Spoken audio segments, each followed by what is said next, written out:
spring performed. Now there's a ditty worthy of a knee slap. I've almost forgotten what it's like.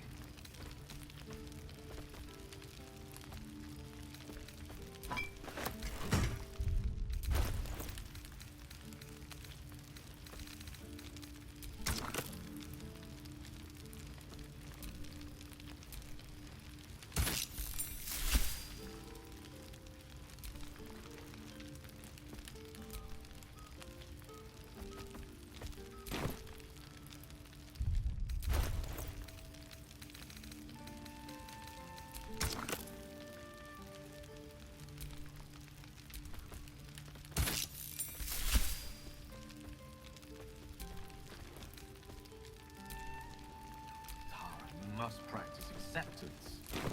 My new powers are to be utilized. Don't fit. Aha! There you are, my mortal friend. Goodness. Was Faerun always so dull? Still, at least the company was worth the trip, if not the view.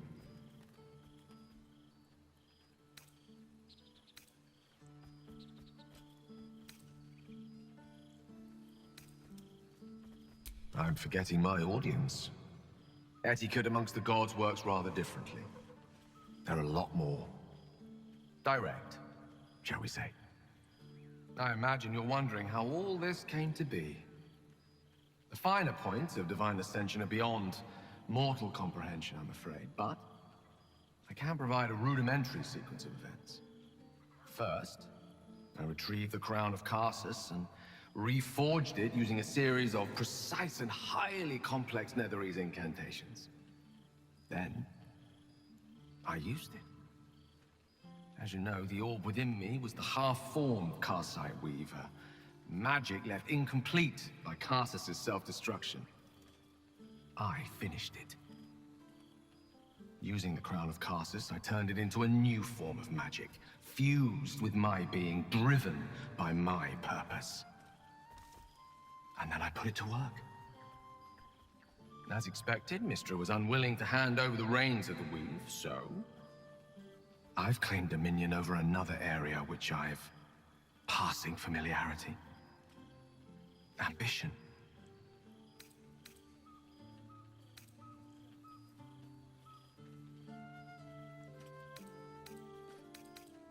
I don't recall saying that I'd given up.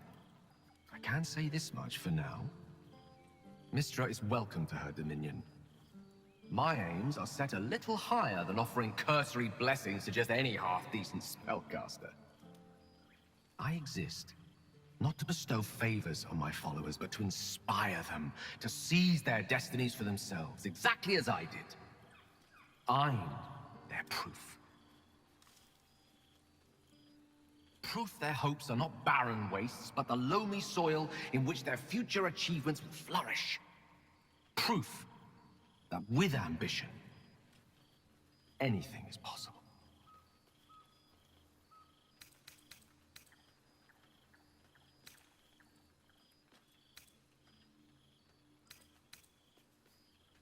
I am the god of ambition, not of the consequences of ambition. Nor am I the arbiter of good or evil, for that matter. At best, those concerned with the consequences of their actions might consult with Savras, god of divination. Though these days, I doubt he'd see them coming. I am ambition incarnate. As indistinguishable from that most potent sensation as Mystra herself is from the weave. And word is spreading. There are already several shrines in my honor scattered across the outer reaches of Thay, and rumors of a very prominent temple under construction in Arm. This is only the beginning.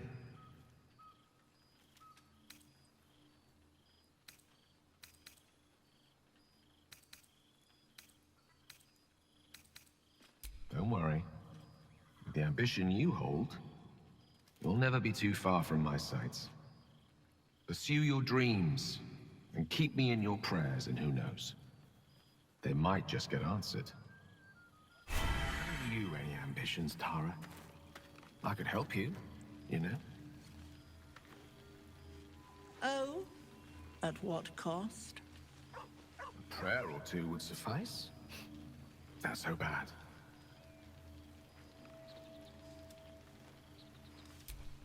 Well, there he is. Gale in all his glory. I hope you're happy, the god of ambition. Have you ever heard anything more ridiculous?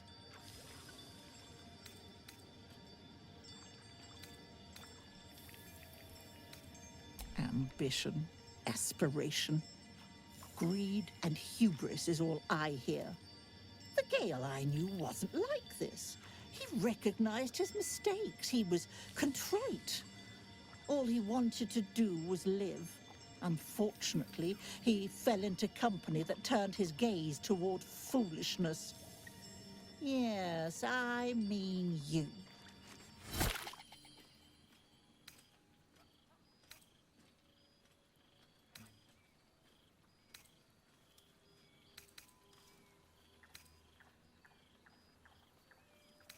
As do I. As do I. I know there's nothing you could have done to stop him. Not really. Once he'd decided to learn nothing from his mistakes, what use were either of our protests? Perhaps you'd be willing to come meet Gale's mother sometime? She misses him so. And I know it would do her heart a world of good to discuss her son with someone who knew him as he was. Jolly good. I'll tell Mrs. Dekarios to be expecting you. Oh, she'll be delighted. Things just haven't been the same without himself cluttering up the place. Enjoy your party, dear. I've heard you quite deserve a celebration.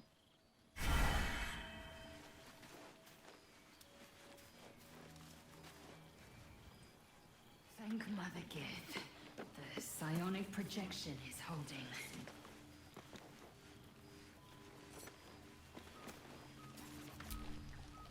Well, look who decided to turn up. I wasn't sure our withered old friend could live up to his promise. But here we are. And you're looking more delicious than ever, if you don't mind me saying. Whatever you've been doing with your time, it clearly worked wonders.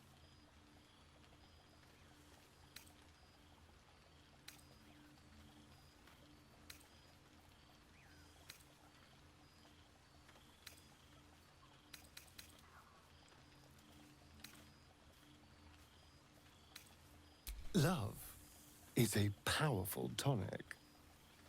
And where better to celebrate our good fortune?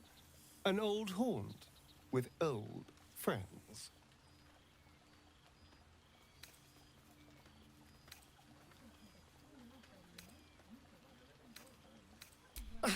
Exactly what I feared. Without the protection of our little friends, I was just an ordinary spawn again, burning in the sun. I fled the dock and found refuge in the shadows until night fell. I'm sorry I didn't seek you out that night. I felt ashamed.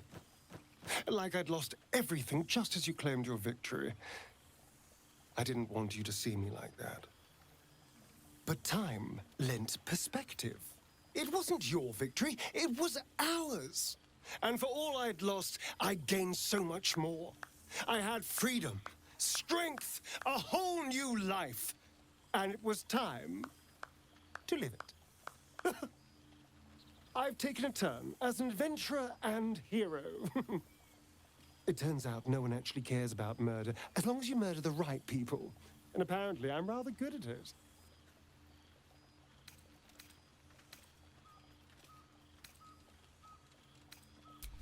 Let's not get carried away, darling.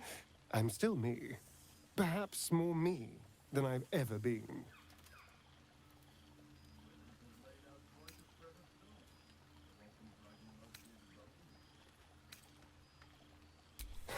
Hardly. Good people don't spend as much time lurking in the dark as I do.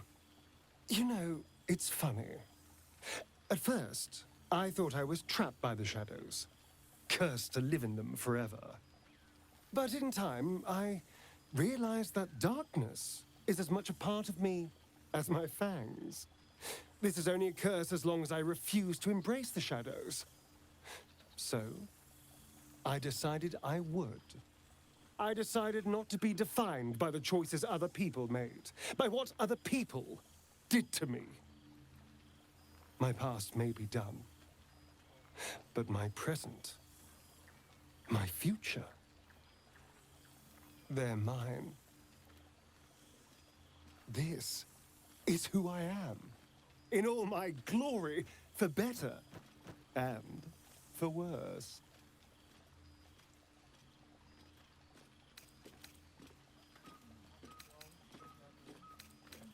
That being said, I haven't completely given up on returning to the sun. If the opportunity presented itself, well, I wouldn't say no. But until then, I am happy. We've had quite the journey, you and I. From the moment I first threatened you, I knew you were someone special.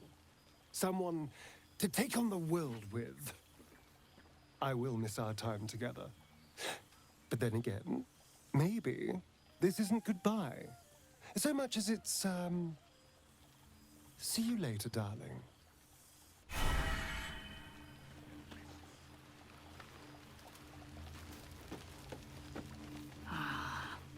A most welcome sight. Old friend. For 2 months, Orpheus trained me in the ways of the comet. For 2 more, I skewered Kithraki bellies. And for 2 more yet, I traveled through Limbo.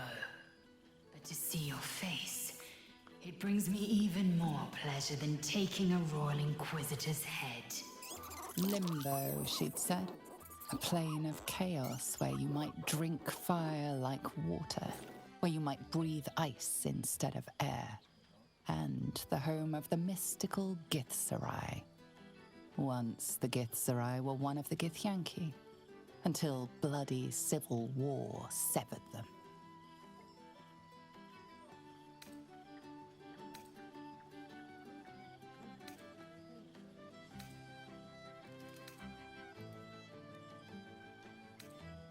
I do.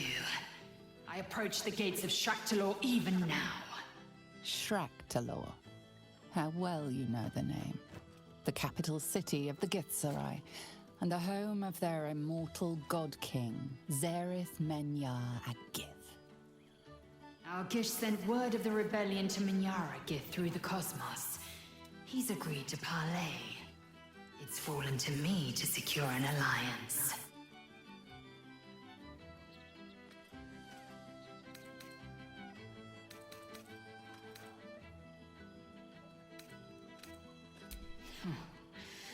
I was as surprised as anyone when Orpheus spoke the order. My blade is keen as ever, but it was you who showed me that a proper victory doesn't always require a razor-sharp edge. Sometimes, a sincere plea is more persuasive than a dagger against the neck. Menyar Agith is an ascetic. He reached out in good faith. This is his way. It is in this spirit that I must meet him.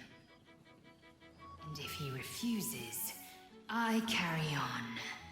Gravity pulls me in but one direction. I am a warrior of the comet.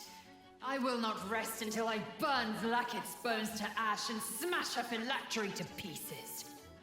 My people will be free. But you've heard that refrain before. Zealous, bossy, insistent. All part and parcel of my undeniable charm.